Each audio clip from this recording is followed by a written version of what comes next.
especially the multi-drug pathogens like MRSA, VIE, or CD, and especially MDR-RM negative. So how long do the nosocomial pathogen persist on in animal surface? And you can see in this table from the grammar in BMC infectious disease that you can see that for example, the common pathogen like Acinetobacter baumannii, this can stay in the surface, in the environment from 3 days to 5 months. And for example, E. coli also stay for 5 to 16 months. And for Klebsiella also stay for more than 30 months. So all of them will stay very long in the environment. And there's some study they found that the contaminated surface contribute to the transmission of hospital pathogen for the patient. For example, in this study, they found that if the first patient infected by the pathogen, so this will transmit it to the next patient. So the next patient. So there's a very high risk for the increased risk associated with the viral room that occupant with and infected by the pathogens. So how about the human excreta in the hospital? According to the WHO classification of healthcare waste, so human excreta is considered as the infectious waste. The infectious waste that is the waste contaminated with blood and other bodily fluid, culture and stock of infectious agents from laboratory work or waste from patients with infection. So that means every human excreta in hospital can be considered as the infectious waste, and we need to think about that like the infectious waste. If we can see that if, for example, the human feces, for example, when they can transmitting to the other, through the blood, through the fuel, or through the fly, or through the finger, or even through the formite. So all of the transmission can be in the hospital environment. So if we have an inappropriate treatment and disposal of human excreta, we can release a pathogen into the environment. So what are the challenges so far? In the paper from Lepenter in 2015, I think it's very good study. They think that this is the neglect issue. So when they evaluate the excreta management in 28 Paris hospital in 342 acute care units, 194 rehabilitation and long-term care units in more than 14,000 patients, they found that 43% wore the diaper, 13% using the bedpan, only 13 used in the bedpan, and 61% beds were equipped with the shared toilet, and 43% the toilet equipped with the hand sprayer that can shred the fecal material into the environment, and 68% unit equipped with the bedpan was disinfector, but only 52% are located in the room where hand wash were available. And 71% bedpan was cleaned before the intervention, but mostly they did it in the patient bathroom. And the most very surprised that only 9% of questioned healthcare workers follow an education program about how to manage with the excreta disposal. So that is really the neglect issue. But how is important? Because we can see that the organism survival period in the fecal from the 1983 paper, we can see that they can, in the temperature climate, the virus, the salmonella, cholera, amnesic, all of these here in the feces can last long time in the slug or at ambient temperature. So even, for example, virus about even 100 days. Yeah. So even with the ascaris, we had 2 and 3 years. So we can have all of the pathogen in the feces, they stay very long in the environment. And one thing I think is very important that the excreta can be the major source of ESBL, BE, or CRE. Why I say that? Because you can see that there is an association between the healthcare worker knowledge and practice about excreta management and the incidence of ESBL reducing enterobacteria.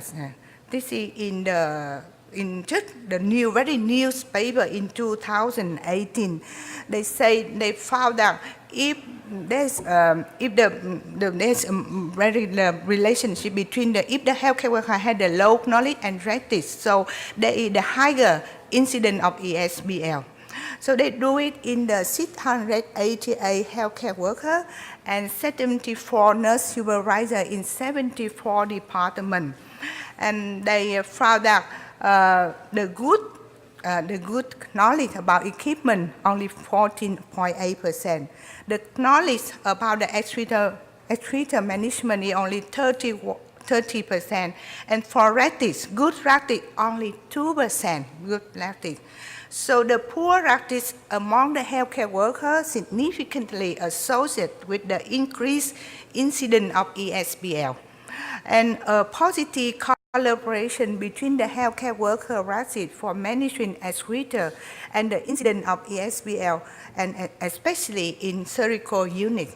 So that means we can see that we had the evidence based very clear that if we don't care enough about the excreta, this is the major source to transmission the MDR pathogen, especially the ESBL and the CRE. Another meta-analysis on 66 study on 28,000 healthy individuals for fecal colonization. We can see that we have a very high incidence of colonization with ESBL. And interestingly, that in the Asia country, the percent of colonization with ESBL in the fecal is much more than in the Europe. Asia, we had a 46%. In Africa, 15%, but in the Europe, only 3%. In America, only 2%. So we really, in the Asia country, the fecal colonization with ESBL is really high. So that means in the Asia country, we need to focus more on the human excreta, because this can be transmit the ESBL to the environment and can be transmitted to the other one. We also, in Vietnam, in my General Hospital, we also do the one study to see the acquisition of CRE in the patient. We do the screening study from the rectal swab in the ICU. And we found that in the day one, the colonization is 42%. But in day 3, the other who haven't had a CRE at the admission, 45% in day 3, they acquire the CRE. And then in day 7, they also acquire more, 22%. So that means there is a very high CRE colonization in the rectal swab also. So this can also the very transmission very high. So, and how about the Acinetobacter baumannii? They found that in gastrointestinal tract, the colonization is 28%. A survey in ICU in 189 consecutive patients, they also find that 41% have MDR Acinetobacter baumannii in fecal colonization, and 71% of them is within the first week of their ICU stay.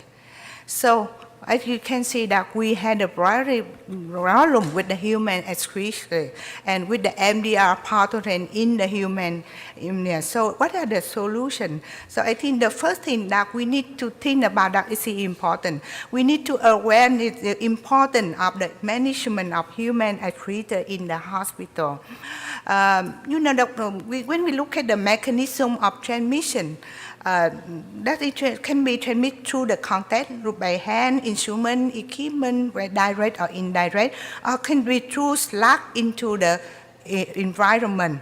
So according to OSHA, so the all specimen of blood or other potential infectious material like the body fluids shall be placed in the container which prevent leakage during collection, handling, processing, and storage, and transporting or shipping. So it is important that we need to minimize the exposing of exposed excreta in the hospital environment. So that's why we need to apply the standard precaution. So based on the principle that all body fluid, blood body fluid from any patient, regardless of suspected or confirmed infection status, they can contain the pathogen and can transmit to the other. And so what are the main basic? Most probably always we know that this hand hygiene. Hand hygiene after the contact with excreta is very, very important.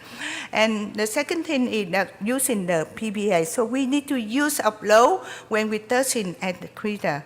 And when we do washing the excreta container or bedpan, something else, we need to use a glove, impermeable gown, or plastic Aaron mask, and face shield, and eye protection.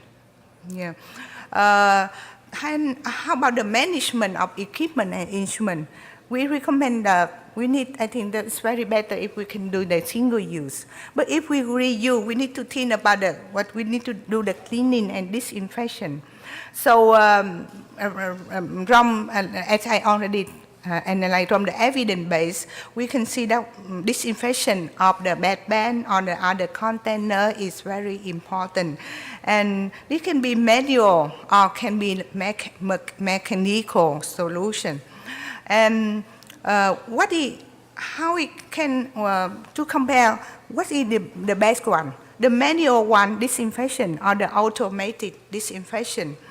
If we can see that if the risk of spreading of the pathogen to the environment during the washing of disinfection, if we do the manual, yes, we had the risk of spreading the pathogen. But if we do the mechanical, it's less, much more less. And for about the risk of exposure of pathogen to the staff during the washing and disinfection. So you know that definitely that when you do the manual, you have the risk of exposure. But if you do the mechanical, this is really less than that. And we can do the thermal disinfection for the mechanical, but for manual, we cannot do the thermal disinfection. The validation only can do by audit for the manual thing, but for mechanical, we can have the indicator to check the validation. And continuous monitoring every cycle also we have for the mechanical, not for the manual. In one study in 2017, just last year, so they compared the risk of occupational exposure splash between the manual wash and mechanical wash. So manual wash increase the risk of exposure splash about 2.3 times compared to using the mechanical wash. So in summary, there is a high risk of transmission of multi-drug-resistant pathogen from human excreta. So inappropriate management of human excreta can make healthcare environment contaminated and cause a risk of hospital-acquired infection.